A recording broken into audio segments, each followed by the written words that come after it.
PM Kisan డబ్బులు పడలేదా? ఒక చిన్న పొరపాటు వల్ల 22వ విడత మాత్రమే కాదు, రాబోయే 23వ విడత డబ్బులు కూడా ఆగిపోయే ప్రమాదం ఉంది. అయితే టెన్షన్ పడాల్సిన అవసరం లేదు. ఈ వీడియోలో ఏ కారణాల వల్ల డబ్బులు పడడం లేదో, వెంటనే ఏం చేయాలో, ఎలా చెక్ చేసుకోవాలో పూర్తి వివరంగా చెబుతాం. కాబట్టి వీడియోను చివరి వరకు తప్పకుండా చూడండి. ఎందుకంటే చివర్లో చెప్పే ఒక ముఖ్యమైన పని మిస్ అయితే డబ్బులు రావడం కష్టమే. మన దేశంలో రైతన్నల కోసం కేంద్ర ప్రభుత్వం అమలు చేస్తున్న అత్యంత ముఖ్యమైన పథకాలలో ఒకటి పీఎం కిసాన్ సమ్మాన్ నిధి యోజన. ఈ పథకం ద్వారా ప్రతి సంవత్సరం రైతుల అకౌంట్లో ఇండియన్ రూపీ 6,000 రూపాయలు నేరుగా జమ అవుతాయి. అంటే 3 విడతల్లో 2,000 రూపాయలు చొప్పున రైతుల బ్యాంక్ అకౌంట్లోకి డైరెక్ట్గా పంపిస్తారు. ఇప్పటికే చాలా మంది రైతులు డబ్బులు పొందుతున్నారు. కానీ కొంతమంది రైతులు మాత్రం పెద్ద సమస్య ఎదుర్కొంటున్నారు. అకౌంట్లో డబ్బులు పడలేదు. ఇప్పుడు ప్రశ్న ఏంటంటే, ఎందుకు డబ్బులు పడడం లేదు? ఎలా తిరిగి డబ్బులు పొందాలి? 22వ విడత మిస్ అయినా 23వ విడతతో కలిపి వస్తాయా? ఇప్పుడు పూర్తి వివరంగా తెలుసుకుందాం. మొదటగా రైతులు తెలుసుకోవాల్సిన విషయానికి ఏమిటంటే, చిన్న చిన్న పొరపాట్ల వల్లే చాలా మంది రైతుల డబ్బులు ఆగిపోతున్నాయి. అవేంటంటే, 1. ఈకేవైసీ పూర్తి చేయకపోవడం. ఇది చాలా ముఖ్యమైన కారణం.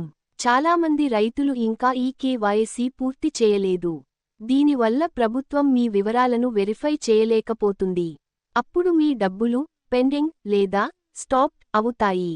అందుకే వెంటనే మీ ఈకేవైసీ కంప్లీట్ అయిందా లేదా చెక్ చేయండి. మీ బ్యాంక్ అకౌంట్కు ఆధార్ లింక్ లేకపోతే కూడా డబ్బులు రావు. చాలామంది రైతులు బ్యాంక్ అకౌంట్ మార్చి, కొత్త అకౌంట్ను పీఎం కిసాన్లో అప్డేట్ చేయడం మర్చిపోతున్నారు. దీంతో డబ్బులు తిరిగి వెళ్తున్నాయి. అందుకే మీ బ్యాంక్ బ్రాంచ్కు వెళ్లి లేదా ఆధార్ సీడింగ్ సరిగా ఉందో లేదో చెక్ చేయండి. ఇది చాలామందికి తెలియని పెద్ద కారణం. మీ ఆధార్ కార్డులో ఉన్న పేరు, బ్యాంక్ అకౌంట్లో ఉన్న పేరు, పీఎం కిసాన్లో ఉన్న పేరు ఒకేలా లేకపోతే డబ్బులు ఆగిపోతాయి. కొన్ని సందర్భాల్లో భూ రికార్డులు వెరిఫై కాకపోవడం వల్ల కూడా డబ్బులు ఆగిపోతున్నాయి.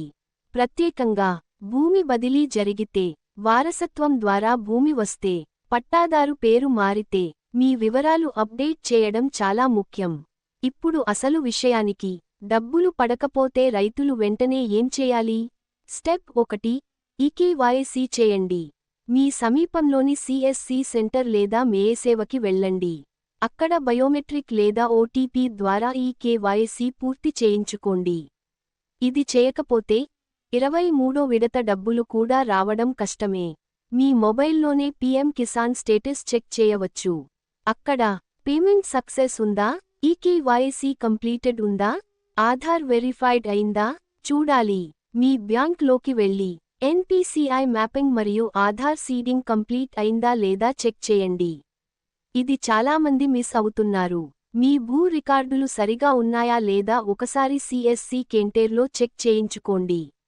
ఇప్పుడు చాలామంది రైతుల సందేహం ఇదే. 22వ విడత డబ్బులు రాకపోయినా తర్వాత వస్తాయా? నిపుణుల ప్రకారం, మీరు సమస్యలను వెంటనే సరిచేస్తే, కొన్ని సందర్భాల్లో పెండింగ్ విడతలు కూడా కలిపి అకౌంట్లో పడే అవకాశం ఉంటుంది. అయితే ఇది రైతు వివరాలు, వెరిఫికేషన్ మీద ఆధారపడి ఉంటుంది.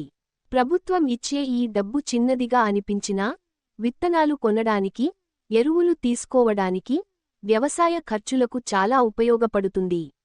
అందుకే చిన్న పొరపాట్ల వల్ల మీ డబ్బులు ఆగిపోకుండా ఈరోజే ఈకేవైసీ కంప్లీట్ చేయండి. బ్యాంక్ అకౌంట్ చెక్ చేయండి.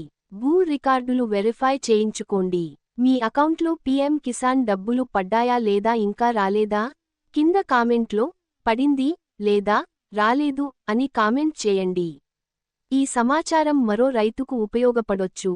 కాబట్టి వీడియోను షేర్ చేయండి.